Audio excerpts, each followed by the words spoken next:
Hi, I'm Alex Jackson-Jolly. I'm here with Dr. Marcus Collins, who's a clinical assistant professor of marketing at the University of Michigan. He is also the author of For the Culture, the power behind what we buy, what we do, and who we want to be. So welcome, Marcus. Hi, how's it going? Yeah, glad to talk to you. This is the third in a series of conversations we've been having around college as a investment, one of the larger investments that people will make in their lifetime, and how they should be thinking about that return on their investment. It's appropriate because right around now, if you have a student at home, a senior at home, or if you're a parent or a professor, you know that students are getting their applications in right now and getting ready for those decisions to come back. So consumers of higher education are really thinking about this right now. And so I wanted to ask you, what do you think are the big things that these students should be thinking about in terms of making sure they get the most out of their investment? If you would have asked me this 10 years ago, I think my answer would be different. But having been a part of academia for almost a decade now and teaching at a high caliber university, my answer is different. So back then I would have said, oh, you need to go to a place where, where your major is really good, that you can, learn from really good professors, and you can have a really great experience, and you can get a job after the fact because people are going to see that brand on your resume and it's going to signal something about you, and they're going to open up more doors. I think today my thinking is a little different because I feel like I have always been taught, or had always been taught, to think of college as a vocation, as a place where I study my vocation, right? If I want to be a marketer, I study marketing. If I want to be a writer, I go into writing, right? Or creative writing, whatever the case may be, or maybe English. But what I found, though, and maybe this is a bit provocative, is I think that college is better seen as a place to learn how to learn.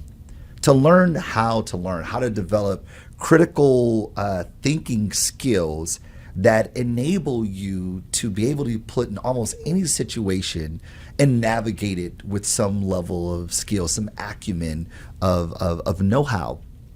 Because learning how to learn is almost one of the most critical things to have. And I realized that in my undergraduate experience that I didn't know how to learn. So I struggled mightily through my undergraduate experience in the early years because I didn't know how to learn. It took me a long time to be a good learner.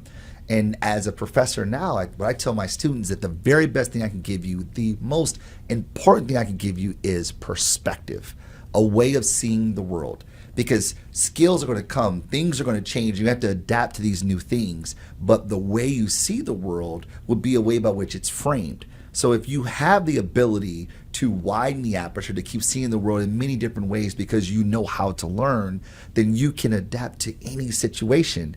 And that's really what's going to give us, that's going to be sort of the best determinant of success, of the job you want, of the high salary you're going after. All these things are byproducts of our networks, of our opportunities, and our abilities to rise to the opportunity. So so it is a little provocative, but I really like that. That's really an interesting way of thinking about it. But let me ask you this, because there's all kind of parents everywhere that know that STEM jobs are the jobs. Sure. So is it better to learn how to do STEM? Like, is there any value in learning to learn a specific skill that when we look at the economy and we say, okay, that's where the economy is going? Or do you think that just carte blank, you can learn to be a critical thinker and do that in STEM or in journalism or... Well, say it this way. Say I want to write code. Okay, great. I want to write code. So I'm going to go to school to learn how to do that. And the idea then is that in 4 years, I still want to write code. And what I have learned will be able to help me do that. But in the world of tech, it is constantly In the world of tech, it's constantly changing. Therefore, you have to be able to be nimble and be able to be flexible to change. right? So we'd say, oh, don't just take engineering courses, take some behavioral science courses, take some of these courses to help round you out. And that's another, way, a euphemism of saying to see the world in many different ways, in different lenses, so you can pull at these things. So while I say if you want to be a doctor, that is a vocation. I want to be a doctor, right? So I'm going to go a doctor-driven track. But if you're like, look, I want to be in business. Oh, let's talk about that, right? This is how I want to apply my skills. This is the environment in which I want to apply my skills. Then I'd say, great. Now we need to learn how to learn so that you can navigate that environment well. Think of it this way. I teach at a business school. Someone says, I want to go into operations. Great. I want to go into supply chain management. I have never received a phone call from any of my classmates in the MBA program that said, hey, what's that law, that Little's Law thing again? Give me that calculus again. No. Do you know what we call our classmates asking for? I have a problem with my manager. I'm having a problem with this employee who I can't get to do a thing. My leadership doesn't recognize, they don't see me. How do I break through? These are things that aren't taught in a vocation. They're not taught in school as a vocation. They're learned throughout the way. How do we learn how to learn? And I think that when I guess sort of focus group of one, when I started to learn how to learn, the world opened up for me. When the world opened up for me, I started to say, ooh, if I want to do that, I need to learn these skills. So I'm going to learn those skills.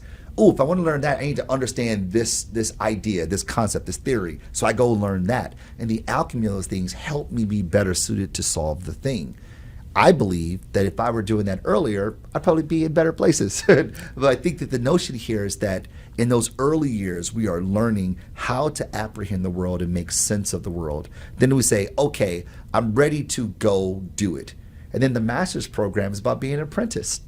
I know I've learned how to learn. I've got some skills. I want to be a master at this thing. So I go into a master's program, right? From journeyman to apprentice to mastery. And then I go, okay, now I can apply these things in all the many heterogeneous ways in which they come to be. But it starts with being able to see the world in multiple ways. So I love this idea about choosing a college or a program based on, at least from an undergrad level, being able to learn. Does that make the old stern professor sort of a thing of the past? Because if you want to teach someone to learn, you want to make it fun, right? Yeah. You want to make your students have fun doing it, feel good about it. So in your view, is there sort of like a college professor type that is going to be outdated? Well, I think the idea of professor, like I'm going to profess things to you in a very professorial way, I think that just like any media consumption habit have been disrupted, then people are going to have different expectations. The same thing goes in the classroom. I tend to get my pedagogy from a gentleman named Jean Piaget. Right? I'm a Piagetian kind of guy. And he believed that people learn when they find themselves in a state of cognitive disequilibrium, right? That is, the world I thought I know is disrupted. Now I have to allocate all my energy to putting the world back together again. This is how I tell my students. My daughter, Georgia, used to be obsessed with cows, right? And we're on a road trip and I go, hey, Georgia, look at those cows over there. She go, I don't see any cows. My wife goes, the cows right there, honey, what are you talking about? She's like, I don't see cows. Well, the cows we were pointing to were brown. In Georgia's mind, cows are black and white, say moo and eat grass. She was like, them ain't no cows. And in that moment, Georgia found herself in a state of cognitive disequilibrium. And she had two choices. She could say, oh, cows are black and white and brown and now see the world differently. Or she could say, Mom and Dad, y'all wrong. That's not a cow. She would have strengthened her current stance in the second iteration. But if she said, oh, these two things exist, she would have learned. And that's how I tried to teach. Like I think of myself as not like a professor, but as like your Obi-Wan Kenobi, sort of leading you through Jedi Knighthood by providing experiences, curating an environment where you are in cognitive disequilibrium, and I'm giving you sort of the skills, the tools, the provocations to help you put the world back together again. And I believe that my students walk out thinking like, I see the world differently. Like I've learned how to learn about the world around me. My schema has been broken, and therefore I have learned how to allocate cognitive energy to make sense of the world, to make meaning of the world. And I have these theories, I have these examples, I have these case studies to pull from to help me make meaning of the world should my world be disrupted again. So that as an institution, we are making lifelong learners. And when we are lifelong learners, not only will we become good standing citizens in society, we hit that social aspect of things, but those people typically perform better in the workforce. They're typically more ambitious. They typically have better ideas. They're typically more creative. They're typically more innovative. And therefore, all those things that we aspire to from a financial capital perspective, we are laying the groundwork, the foundation for people to get access to it. So if I am looking to, I just got my acceptances, and I want to know like which of these universities are going to help me do that. But I think I hear you say like have transferable skills. Yep. And just be a good critical thinker and learner. What do I look for? What do you think are the sort of like little tipping points that I know, or the little tip-offs that I know that this university is going to be good at that for me? So my niece Sydney right now, she's a senior in high school, and she's applying to all the things. She's doing all the things right now. And she's interested in food science. She's always been into baking, and that's kind of what she likes. It gets her going. And she thinks in her mind right now that she's going to be in that field. And I go, that's great. So I say, Sid, you should look for schools where they do that well, right? But pick the schools where you feel like you're going to be able to learn best. That is, the environment is curated so that you can become a good learner. And you choose this major because you're excited about it. And the idea of choosing a major you're excited about is that when it gets hard, because it's going to get hard, you can at least say, I at least like the subject matter. And I didn't learn that until I was in my doctoral program. They tell you, hey, listen, whatever you're going to do as your dissertation, you better be really interested in it because it's going to get really sucky at some point. It's going to get really dark, it's going to be really heavy, and you're going to want to quit. But your affinity for the subject matter, your affinity for the topic, that's going to keep pushing you. That's going to keep moving you forward. So you're learning about this thing that you're interested in while you're learning how to learn in an undergrad experience. And this is why I tell Sid that, like, Sydney, like, you want to do food science, that's great. Go to the schools that do that well, but even if they don't do that, you can have a proximal thing like chemistry, for instance, right? So like you are adjacent to the thing that you want, so you still have some interest in it, but you go to the schools, you go to the places where you feel like the environment is curated to help you learn, but also you're learning with the people that you think you're going to learn best from.